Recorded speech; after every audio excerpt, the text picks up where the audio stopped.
Hello everyone, welcome back. So today I'm going to show you how to make a festive garland for Christmas.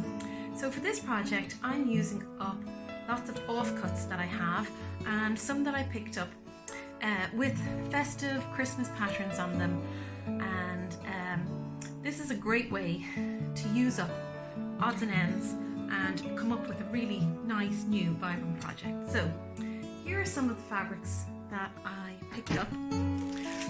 I got some of these nice little craft packs with funny shaped festive patterns and lots of different things to choose from. So I got my whole family involved, and we all chose which fabrics we would like to have on our stocking. So for this project I have chosen to do a Christmas stocking. The shape that you go for is entirely up to you. All I did was enlarge it, so just to make it a little bit bigger, because I'm not hanging these on the Christmas tree, so they're not ornaments just for the tree. I'm going to have them on a rope or a string, so I wanted them to be just that bit bigger. Now, and also you want to be able to see the different fabrics. So I have lots of really nice textured fabrics in my studio, and so I added that to the festive fabrics and joined them together. So here's an example of how I joined up some of them together. So I have an overlocker that I used for this, but you can just do it on your sewing machine, and nobody sees the back, so you end up with this lovely patchwork type of patterns. And then the fun part is deciding where you would like your stocking to be when you cut it out, and then you might have a cross section of all the different types of fabrics, or you can do it at different angles and so forth. So that was the first thing I did. I created my new patterns by sewing the offcuts together.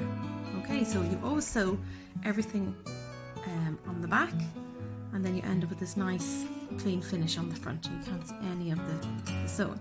So that was the first step.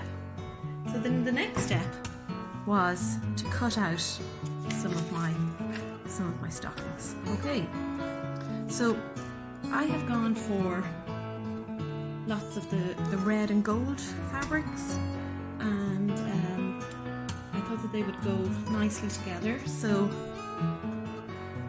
the next thing I did was decided where I was going to place my stocking to get a nice cross section of the different fabrics. So as you can see, the stockings that I cut out are all quite different, and there is quite a lot of this goldy velvet, which I think is very nice and textured. It's very rich. So I mixed and matched the plain with that, and I think it has worked out pretty well. So I have a choice of different stockings. So these are the front of my stockings. So it's really important that when you're making a pattern like this, that you remember that you need to cut a front and a back. So you'll always have to cut one like this and then one on the reverse.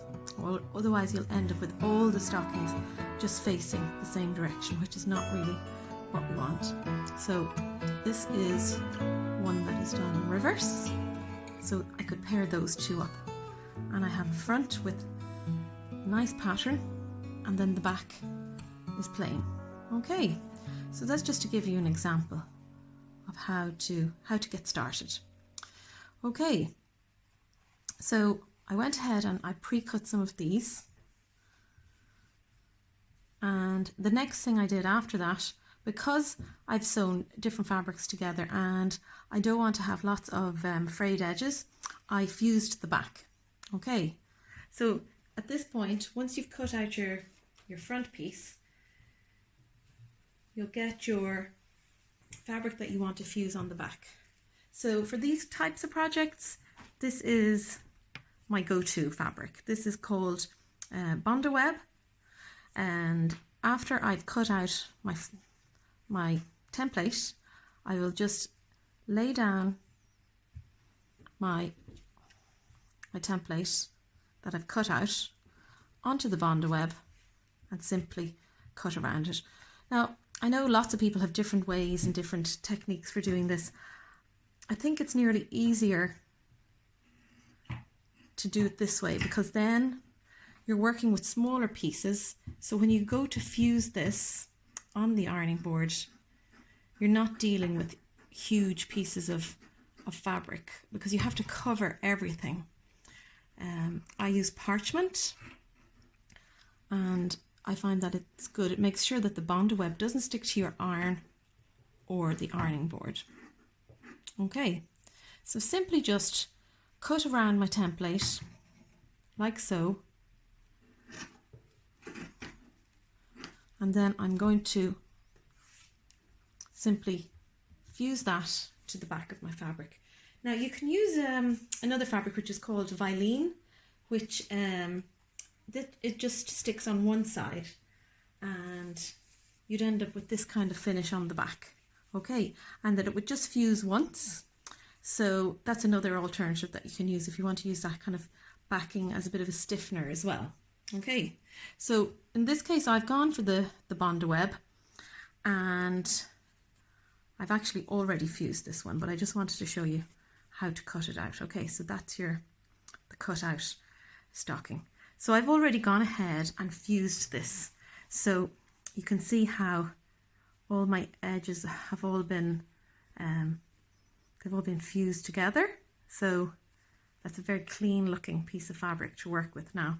And my edges are nice, and they're pretty crisp looking. So I don't have tons of frayed fabric, which is exactly what I want to go for. Okay, so when you have that done, the next thing you want to do is cut out some lining. So for this project, I wanted my stockings to be just have a little bit. I didn't want to stuff them all individually, so I've gone for this fabric, which is called batting. Okay, and it comes on a roll. It's a natural fibre, which I really like, and it's used for quilting. So it does wash well, and I just like the natural element to it as well. So that's what I have used. So that was the next step. So I got my template, or my stocking in this case, pinned it on, and then I simply cut out my next layer. Okay.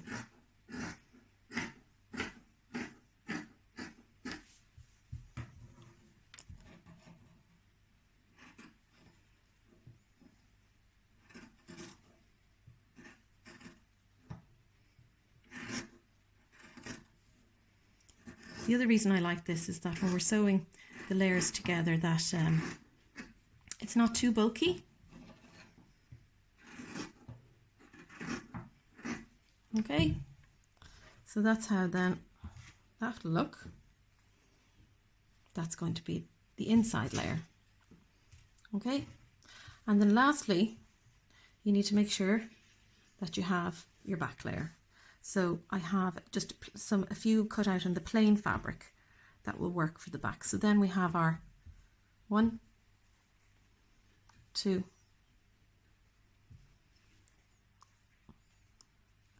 3 layers. Okay, and I just need to trim that one. So I'm going to pin those together, and I wouldn't even worry too much about trimming them. You can always trim them afterwards as well, after you sew them together. So if the batting is a tiny bit bigger, I wouldn't worry too much at this point. Okay, so we'll just trim the top there like that. Okay, so now I've got my 3 layers, and what I would recommend doing is getting a few of them ready to sew at the same time. So there's another back that I have cut out. It has just the 2 pieces of fabric, but it's nearly all the one colour. I think it's nice that the back is sort of a little bit more simple and the front is more ornate. So I've got 2 stockings there now, just ready. Just line them up, ready to sew together. So I like have a few, when I get my sewing machine set up to stitch, I do like to have a few pieces ready to go. I find it's a better use of time, and so I'd like to have a few of these stockings ready to sew together. There we go. So I've got 2 ready there. And the next thing we need for our garland, which is really important, is a little ribbon to hang our stockings. So that will go in when I take out the sewing machine, and we just decide where exactly we want that to go, whether if we want it in the middle or over to the side. Okay, decide on the placement. Okay, so I think we're ready now to take out the sewing machine and sew a few of these little stockings together. Okay, so I am going to plug in my machine and just tilt my camera so that we can change the view. So I'm going to just bring my sewing machine forward a little bit, plug it in, and just bear with me while I'm just going to change the angle on my camera so that we can see the sewing machine more clearly.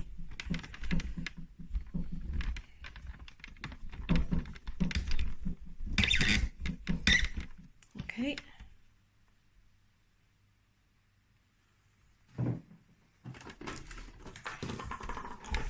Just straighten that up a little bit. Okay. So I'll just get myself organized. I've already threaded my machine, so I have I've matched a gold thread, which is quite neutral. I'm going to use that throughout my project. When you have patterned fabric, you have to choose which color you'd like to go with, or which will suit the overall project, because it's not really practical to be chopping and changing. And I have gone with the goldy color for this project. Can see it there. I have matched that up. Okay, I think that's a good match. And I already wound on a bobbin, and I'm just going to check my stitches. So I'm on a straight stitch at the moment, and I think I'm going to stick with the I think I might do a zigzag stitch actually, just for this. So I'm going to change it. So I've just put it onto my zigzag. I'm going to check my length. Yeah, medium, and I'm on a 3. And the first thing I'm going to do is I'm going to sew on this little ribbon just to the back piece, and then I will sew the 3 layers together. So this is something that you can break it down. You can sew two layers together and then 3 layers, or you can fuse them all together. Because I've left bond web on this side, this can fuse to the batting, and then this can fuse to the batting. So it makes the whole project nice and neat, keeps everything really, really tidy. Okay, so just to begin with, I'm just going to do, and I'm going to do that on a straight stitch actually. So I am going to line up just switch on my machine, line up my ribbon and my pin, take my pin out, and I'm going to do a little reverse stitch here. Okay, and then forward, and just secure my little ribbon there like that. Okay, there we go. Of course, this, you could do this by hand as well, no problem. But because I have my machine out, I'm going to do with my machine thread. Okay.